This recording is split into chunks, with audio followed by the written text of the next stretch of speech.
My dear brothers and sisters in Christ, I greet you all in the name of our Lord and Savior Jesus Christ. For our today's meditation, I have taken a passage from St. John chapter 4, verses 1 through 42. John chapter 4, verses 1 through 42.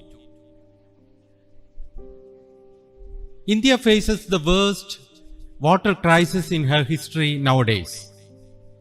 On an average, a rural woman walks more than 14,000 kilometers a year just to fetch water. Their urban sisters are only slightly better off.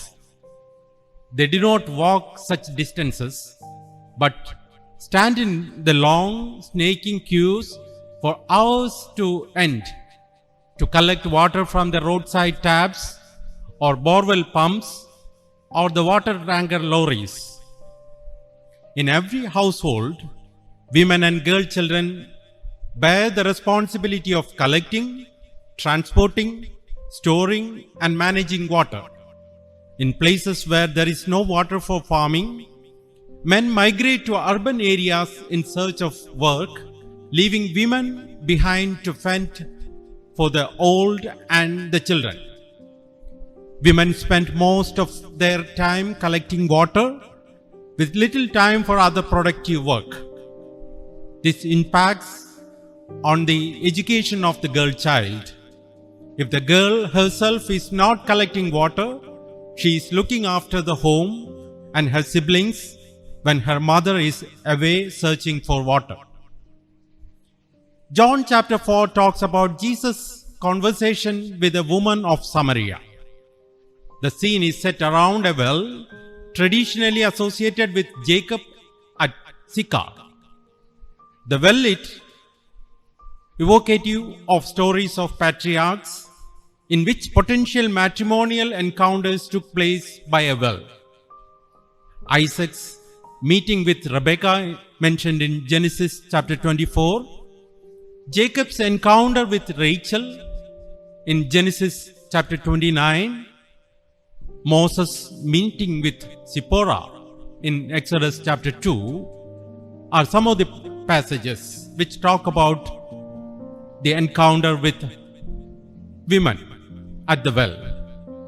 Since Israel and surrounding nations were a part of a desert, all springs, wells and fountains were important landmarks in the topography of the ancient West Asia. Well was the main water resource of the ordinary Israelites. That's why there are about 26 passages that talk about well in the Bible. I'm not going to deal with all those special characteristics of these verses here, but I want to highlight the closeness, the intimacy of women to the earth and ecology. Usually wells in Israel were not situated inside the city or villages. It is generally far from their homes. Many times they had to go out of their village or city to get water for their household. Moreover, wells were the place of women, because fetching of water was considered as women's job in the society. Women were fetchers of water and managers of water needs of her household. The women of Samaria also had to travel a long distance outside the city to fetch water. Since it is far from the city, we do not see many people around the well, except the fetchers of water. It was not a public place where everyone freely comes in and goes out. Only women and sojourners or travelers go to the well. Women go to wells for taking water for their families, and sojourners go to wells because there is no other possibility to get water for them and for their animals while they are on travel. The patriarchs, Isaac, Jacob, Moses and also Jesus went to wells while they were on a journey. We do not see even a single man goes out of his home to fetch water for his household. These biblical heroes went to the well to fulfill their needs, to quench their thirst, and not to satisfy their family's water need. Women had family responsibilities, and men in these stories did not have the duty in relationship with water. Wells were women's space. When the women go to wells for giving sustenance to their families, they face a lot of challenges. First of all, the wells were far away from their home. They had to walk long distance to reach the nearby well. They had to endure the climatic challenges, whether it is cold or hot. They had to do their job. The Samaritan woman had to go to the well in the midday when the sun was at its height. Several people have doubt about her morality since she goes to the well in an odd time.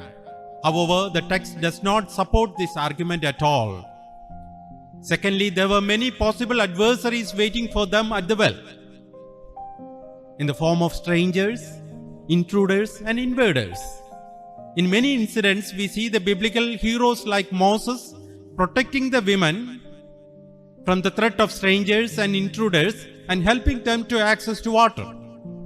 In those days, the attackers first capture the water resources in order to make the users of the water to surrender before them. The presence of wild animals was another challenge. All these situations make well a dangerous place, and the society set apart this place, a place of danger exclusively for women. All the stories at the well are known for their fruitfulness. Many narrations of stories at the well ended up in fruitful marriages. In the Samaritan woman's case, she became the first Christian missionary, and through her, the whole society of Samaritans accepted the Lord. In all these stories, everyone, the families, aliens, strangers, and animals, get the much needed water sufficiently.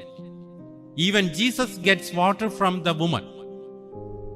These biblical women prove that they are the providers of water, the source of life, not only to their families, but to the strangers and animals.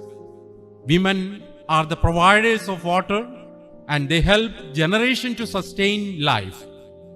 Through these responsibilities and positive actions, women show their intimacy to the earth and ecosystem more than anyone else in the society.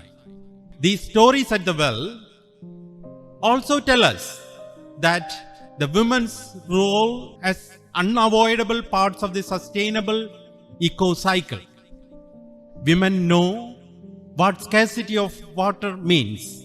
In many parts of rural India, women walk kilometers, even today, with pots on their heads or on their hips in search of water. This has been the practice not only in India and in ancient Israel, but in many other parts of the world. Running water in their homes is still a distant dream for them. The scarcity of water compels them to walk more distance in all climatic situations. In the scorching summer and freezing winter, they go out of their homes in search of water. When water resources dried up, they have to walk even more distance. The drying up of India, like that of many other parts of the world, is a harsh reality we have to face in our lives.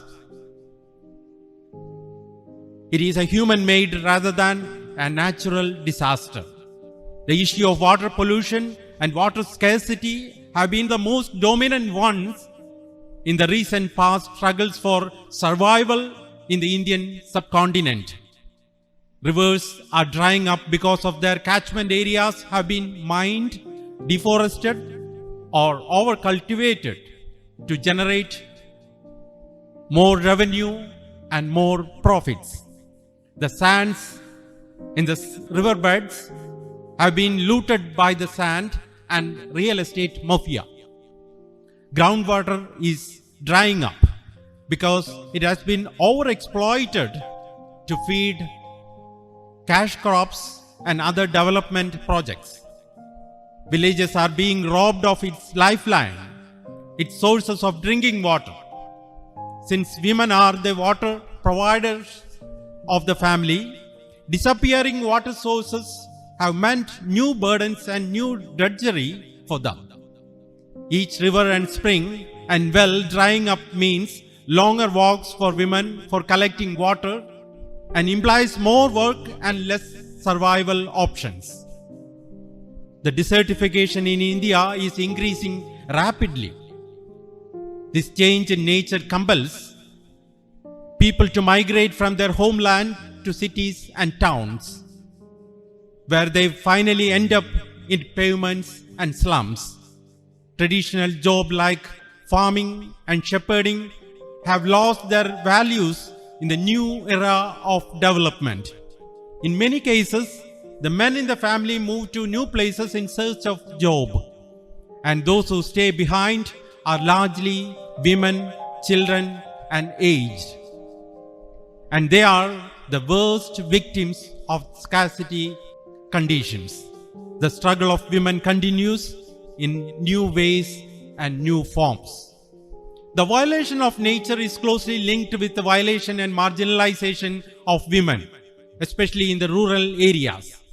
Women produce and reproduce life not merely biologically, but also through their social role in providing sustenance.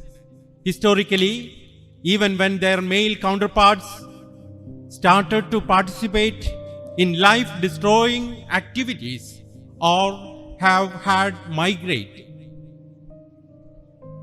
the women continued and still continuing to be linked to life through their role as providers to sustenance, food and water.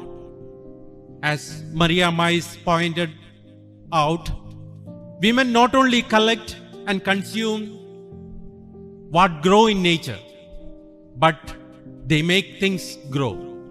Therefore, without the presence of women, sustainable growth in nature becomes impossible. What hope does Jesus offer these women? Jesus crossed several boundaries to reach out the alienated woman of Samaria. He crossed his religious and social boundaries, which strictly prohibited him from traveling through Samaritan land and mingling with the Samaritans and women in particular. Through talking to her in an open place and discussing some of the pertinent theological questions, he restored the value of women and treated them with honor and respect. His conversation with this woman is probably the most profound discussion of theology in the Gospels. Both in his teachings and in his activities, Jesus reached out the women as persons who were equally worthy as men in his saving activities.